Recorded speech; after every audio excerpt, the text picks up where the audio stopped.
perkuliahan kita, yaitu kalau di dalam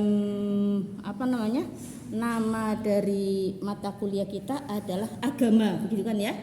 Nah, tapi saya lebih suka menamainya studi agama ya. Kenapa? Karena kalau bagi saya agama itu bukan kuliah, ya kan? Agama itu nama suatu religi, ya kan, religion. Maka saya namai studi agama gitu aja ya. Tapi kalau di sampean itu disiakat dan lainnya ya agama, nggak masalah ya. Nah, sebelum kita bicara tentang agama, mari kita lihat yang terkait dengan pembagian ilmu dulu ya. Agama itu posisinya di mana? Nah, kita mau tahu di sini ya. Ya. Jadi ilmu pengetahuan ilmiah atau sains itu minimal harus memiliki 4 syarat. Yang pertama adalah metodologis, artinya memiliki metode atau cara tertentu. Nah, cara tertentu penjelasannya apa? Cara memperolehnya, ya. Ilmu kan ada cara memperolehnya, ya. Misalnya ilmu biologi, ya. Cara memperolehnya seperti apa ilmu tersebut, ya? Nah, kalau ilmu biologi karena ilmu ilmu alam, maka kemudian harus empiris ke alam, ya.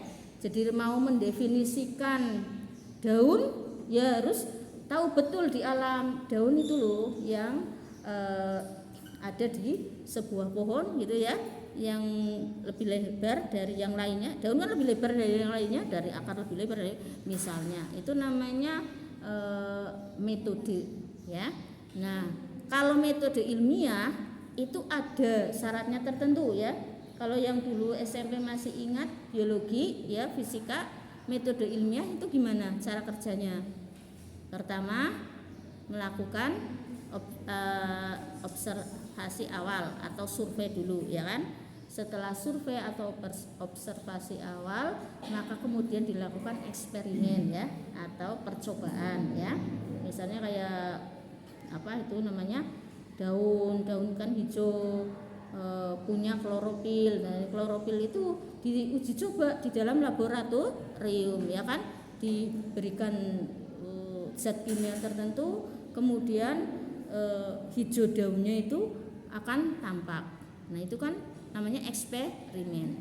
Setelah eksperimen itu tidak hanya satu daun, semua daun yang berhijau, yang warna hijau diuji coba. Dalam arti semua sampel, ya nggak mungkin kan sealam dunia dicoba semua ya, yang hijau. Terus juga untuk balance atau membandingkan ya, komparasi dengan yang tidak hijau, apakah memiliki klorofil ya atau hijau daun atau tidak. Kemudian mengambil yang tidak punya warna hijau. Misalnya apa? Kalau saya dulu di Aliyah itu jamur kan putih semua kan, seawak warna hijau niblas kan itu. Maka kemudian diambil. Ternyata memang nggak ada klorofilnya atau daun lain yang tidak warnanya hijau. Nah, kemudian baru ditulis. Nah, ternyata semua daun yang berwarna hijau mengandung klorofil kan itu ya. Zat hijau daun namanya klorofil kan gitu.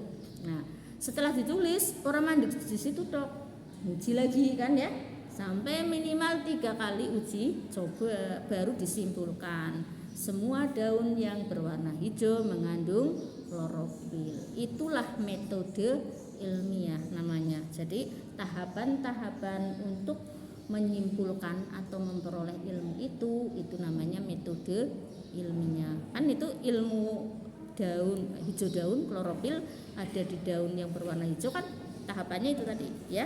Ambil daun, ambil sampel, lalu eksperimen, lalu ditulis, lalu diuji ulang, begitu lagi, langsung disimpulkan. Itu namanya metode ilmiah. Ya, oke. Yang kedua syaratnya adalah objektif. Ini di sini. Kalau objektif itu apa? Objektif itu artinya suatu ilmu dikatakan ilmiah atau memenuhi kategori sebagai sains itu apabila memiliki objek tertentu. Ada objeknya jelas, ya kan? Biologi itu objeknya apa? Tumbuhan. Terus ilmu anatomi objeknya apa? Ya semua tubuh manusia maupun tubuh hewan. Bahkan ada juga ilmu anatomi tumbuh-tumbuhan. Artinya tubuh tumbuhan juga perlu didefinisikan, ya kan? Misalnya apa? Misalnya tumbuhan apa ya? Talas ya. Berbeda anatomi tubuh tumbuhan tersebut dengan pohon beringin. Misalnya beda anatominya. Itu ilmu anatomi bisa ya. Terus berarti objeknya ada, ya kan? Nah, contoh objektif ya. Bersifat objektif itu seperti apa? Bersifat objektif itu harus sesuai dengan objeknya ya. Nanti ya sebentar ada. Itu maksudnya apa? Maksudnya penilaian sesuai objeknya ya. Misalnya apa? Misalnya di sini ada kriteria itu loh, apa ya namanya? Siapa?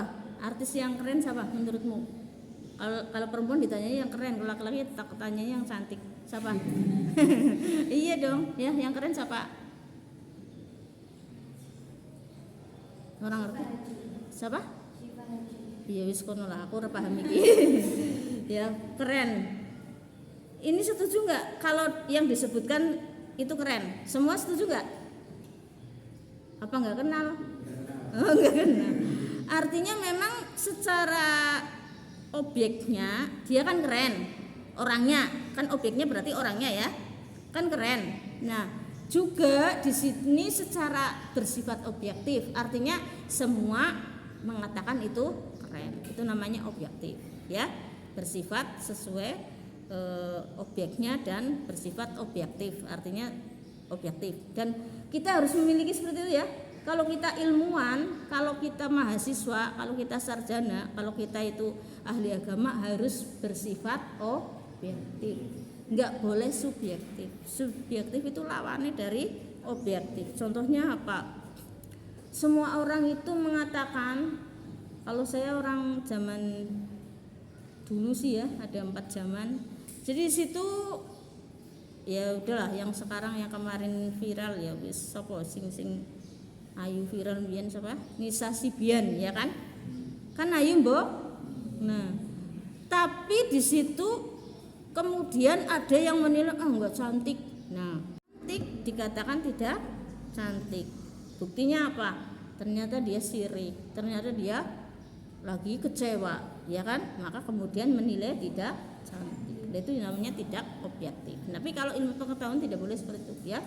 Semarah apapun kita, sebenci apapun kita, ya, pokoknya apa yang bersifat emosional kita tidak boleh mengatakan tidak sesuai objeknya. Itu ya, itu bersikap objektif. Nah, itu yang nanti akan mempengaruhi hidup kita juga ya.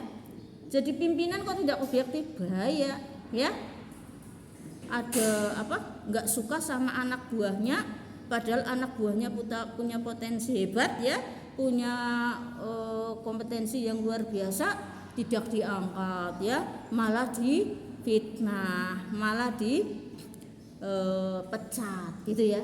Bahaya itu kalau tidak objektif. Tapi kalau objektif, walaupun anak buah, ya bagaimana caranya supaya bisa potensi anak buah tersebut bisa kita gunakan untuk kemajuan perusahaan kita, ya kan, untuk kemajuan lembaga kita, tetapi kita selaku pimpinan tidak kemudian tersaingi. Kan bisa aneh nih kalau yang emosional tidak objektif, malah anak buahnya dipecat, terus kemudian difitnah, naudzubillah ya. Ini dosa besar ya, karena fitnah itu tadi dan merusak karakternya, atau merusak kalau istilah itu pembunuhan karakter ya kan. Seharusnya punya potensi besar kemudian difitnah-fitnah, menjadi dikucilkan sama teman-temannya, terus kemudian potensinya dihilangkan, dan sebenarnya itu dosa. Seharusnya kita bisa kayak bulan dan matahari ya. Ingat ini ya, sampai kapanpun ini. Aku paling nggak suka kalau punya mahasiswa maupun yang sudah alumni kemudian karakternya buruk, paling nggak suka. Jadi sehebat apapun, jadi pejabat apapun, jadi tokoh agama sehebat apapun, kalau karakternya buruk saya nggak suka, ya. Saya kecewa